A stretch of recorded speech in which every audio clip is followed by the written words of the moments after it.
Now at 6, Bookhouse Cinema and Easttown Dreams District in Joplin celebrate Juneteenth with afternoon events.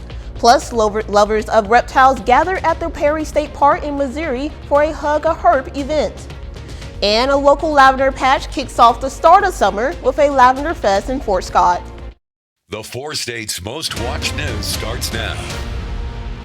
2 people are dead after a police chase in southeast Kansas ends with a vehicle hitting 2 semis. This is KOAM News at 6. I'm Amber Jenkins.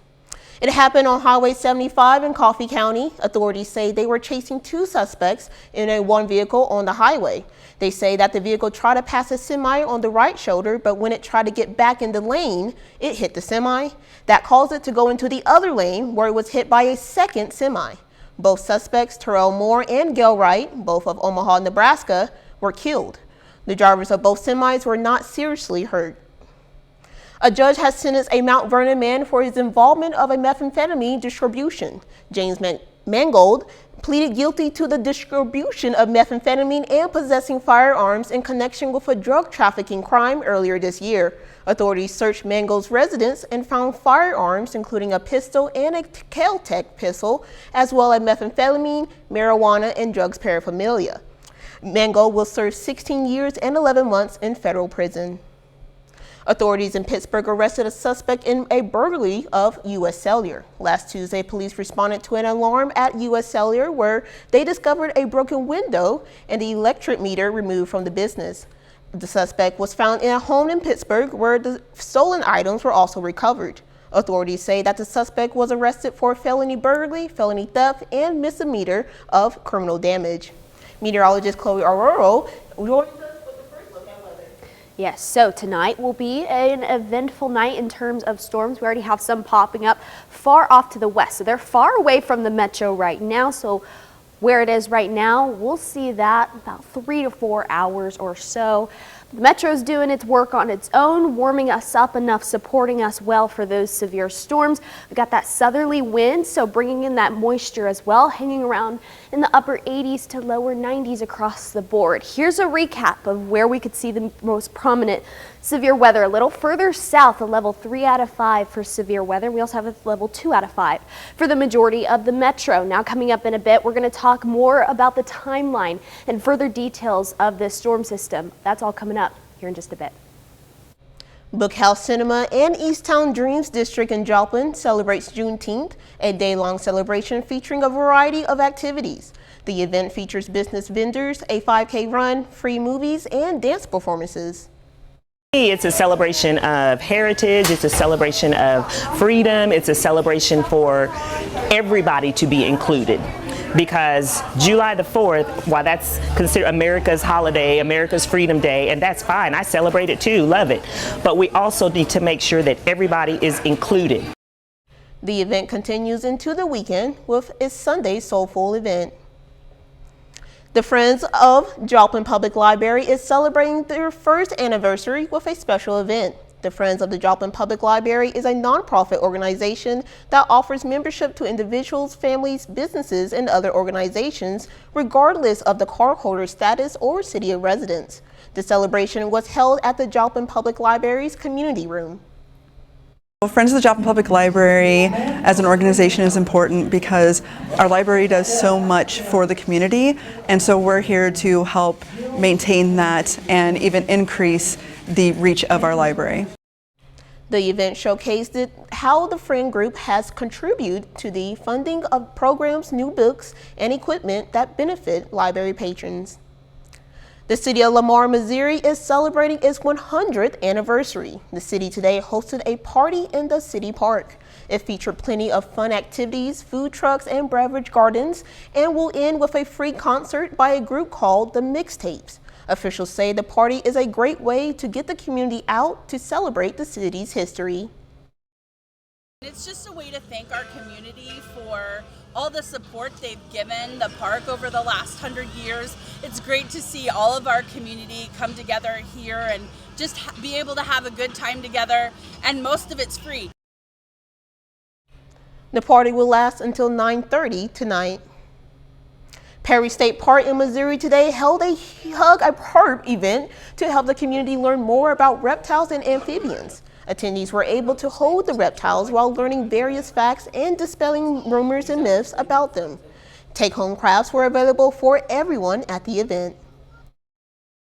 I teach people about the reptiles in Missouri, just the common species and the native species. I do my research, and I want to conserve these species and teach more about them, because I hate when they get killed or they get harmed because people don't know how to properly identify them. The event began at 10 a.m. and ended at 3 p.m. The Lavender Patch Farm in Fort Scott hosted a lavender festival. The event included tours of the fields, essential oil demonstrations, wreath making, and hands-on experience with a lavender wand. Attendees were able to take photos with the flowers and enjoy lavender lemonade and ice cream after the tours. Normally in the middle of June, the lavender is mostly blooming. This year, because of the drought late last summer, a lot of the lavender we had to cut back, so it's much later than normal, and of course the plants are much smaller. But we still have lavender, so we're still celebrating lavender and sharing that with people that want to come by. The festival is an annual spring event for the farm. Coming up, how a disagreement over chalk art turns into a mental health awareness event. Plus, we'll take a look at how President Biden plans to advance mental health initiatives for the youth. This story begins with an art teacher's seemingly innocent method of expression, chalk art, on the front pavement of her home and the joy of making TikTok videos. But then the landlord got involved, and then the followers on social media got involved, and now it became a thing, a big thing. Elal Higgins shows us what led to the new event called Chalk the Town and the mission behind it. It makes me emotional. It makes me very emotional. Kara Vaughn is an art teacher in Hutchinson, and now tens of millions of people know her name. It all started 2 weeks ago when her landlord noticed she was doing chalk art on her driveway for TikTok videos. The conversation just goes in completely opposite direction of where I thought it was going to.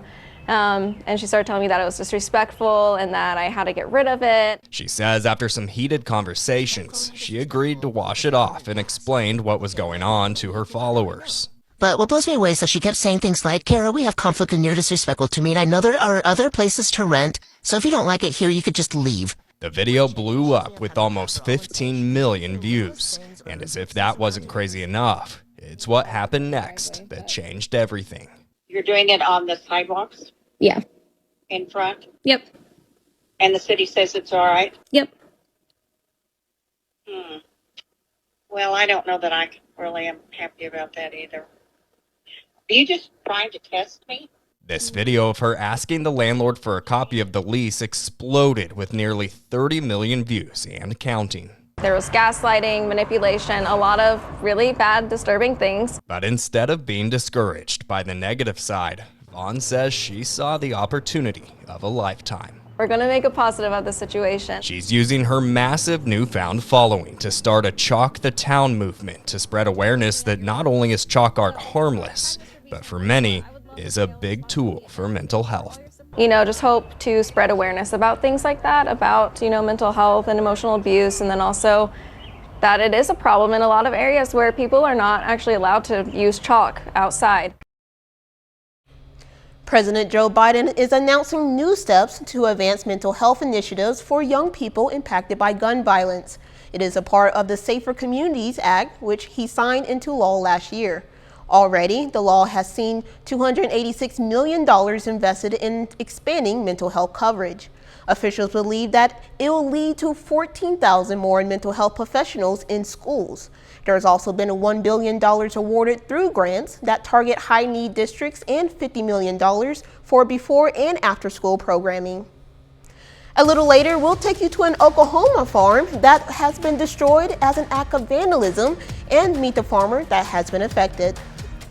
Storms are beginning to fire off to the west. I'll have the timeline for you guys, all coming up next.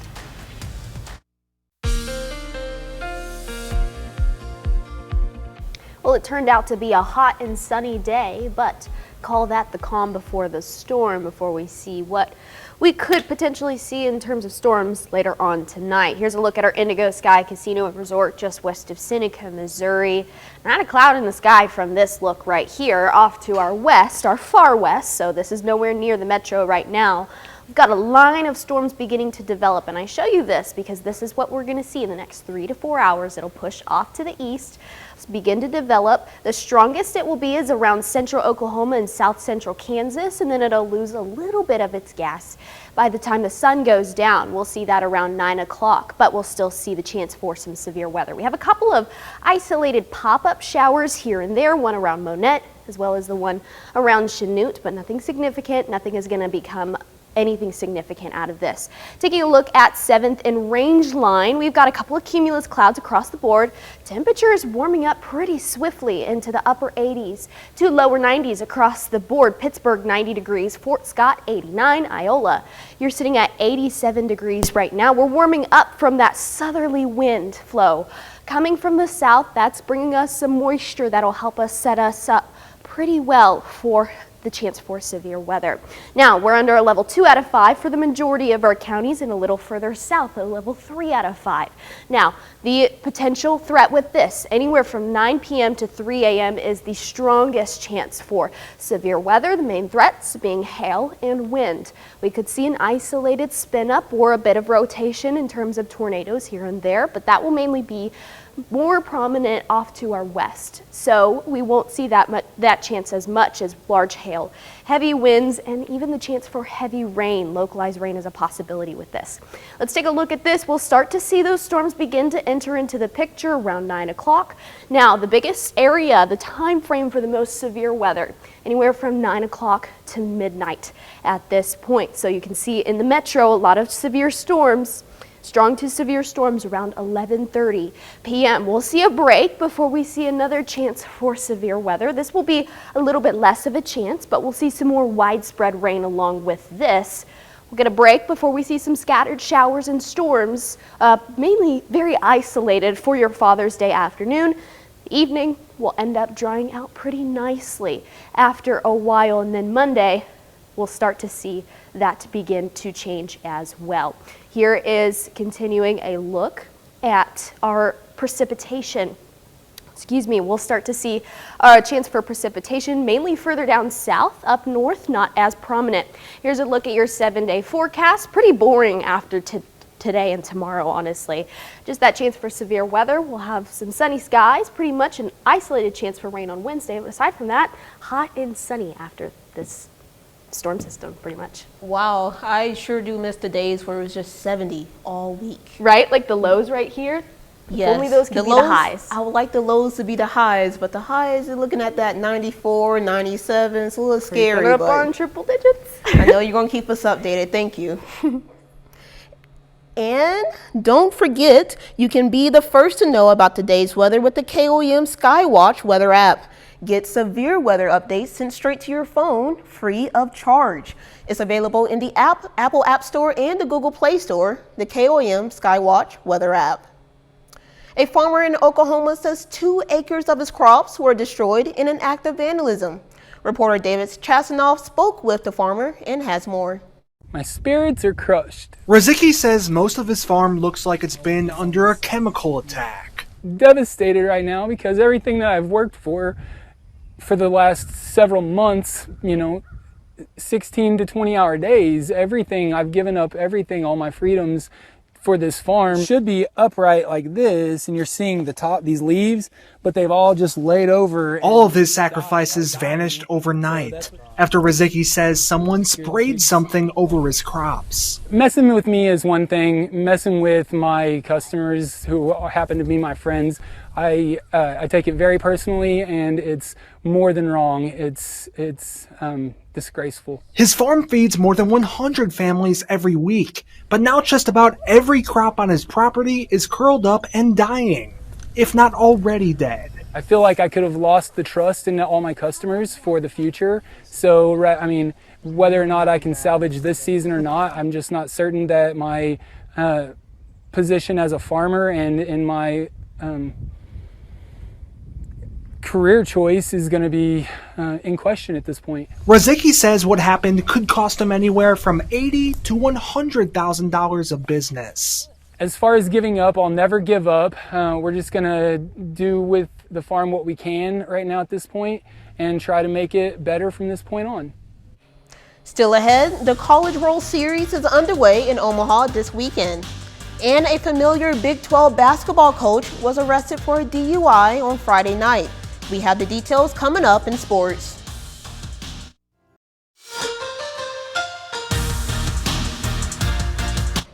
Well, we're only a few days away from the official start of summer in Missouri. As for both the Major League Baseball teams in the state, the Royals and Cardinals want to quickly get the summer over with. The St. Louis Cardinals are on the road this evening in the Big Apple, taking on the New York Mets. St. Louis is finally going to snap that 6-game losing streak. St. Louis wins today 5-3. The Redbirds were able to find some offense this afternoon. Paul Goldschmidt, no surprise here, he goes 2 for 4 with a 2-run home run in this one. Cardinals have a chance to win the series tomorrow afternoon. Meanwhile, the Kansas City Royals come into today on a 10-game losing streak. Kansas City was down 8-2 entering the 7th inning, but they have all of a sudden stormed all the way back in this one to tie the game in the 8th inning. Kansas City is currently down 9-8 in the 9th. Bobby Witt Jr. has had a good day for the Royals, going 2 for 5 with a double and 4 RBIs. This game's still in progress in the 9th inning. The Royals are trying to complete the comeback. Well, some news out of the Big 12 earlier this morning. West Virginia men's basketball coach Bob Huggins was arrested Friday night in Pittsburgh, Pennsylvania for a DUI. Huggins' breath test has determined his blood alcohol content is 0.21%, which is more than twice the limit in the state of Pennsylvania. This is the second incident in the past 6 weeks regarding Bob Huggins' issues off of the court. Huggins is already suspended for the first 3 games of West Virginia's basketball season due to a homophobic slur he made on a phone call with a local radio show in Cincinnati only about a month ago. Huggins, who is the former Kansas State Wildcats head coach, is 4th all-time in college basketball for wins for a head coach in Division I. West Virginia officials are expected to make a decision on Huggins' employment in the near future.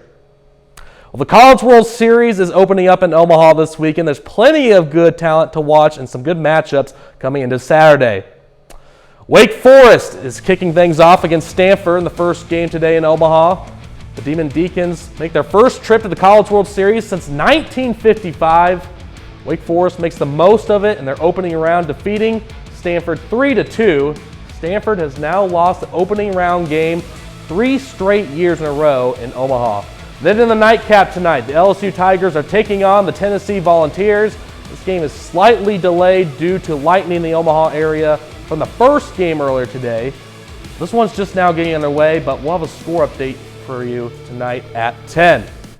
And I also want to mention Oral Roberts, who's also in the College World Series. They'll take on Florida tomorrow night at 6. Oh, sounds like a pretty good matchup. Absolutely. We'll be right back. June is full of freebies for fast food lovers. Wendy's and Popeyes are both giving out free items when you order online or through their apps. Each week of June, Wendy's will give out a free item with different purchases. Customers could get a free crispy chicken sandwich or a 6-piece chicken nugget depending on the week. In honor of their strawberry frosty coming back for the summer, Wendy's is giving out a small frosty streak with any purchase until June 21st. Popeyes fans can get an extra free side when they buy a chicken sandwich combo. Okay, are you guys team Wendy's or Popeyes? Wendy's. Ooh, I'm gonna go with Popeyes. Okay, I'm gonna go with Popeyes. I like their mac and cheese. What about you?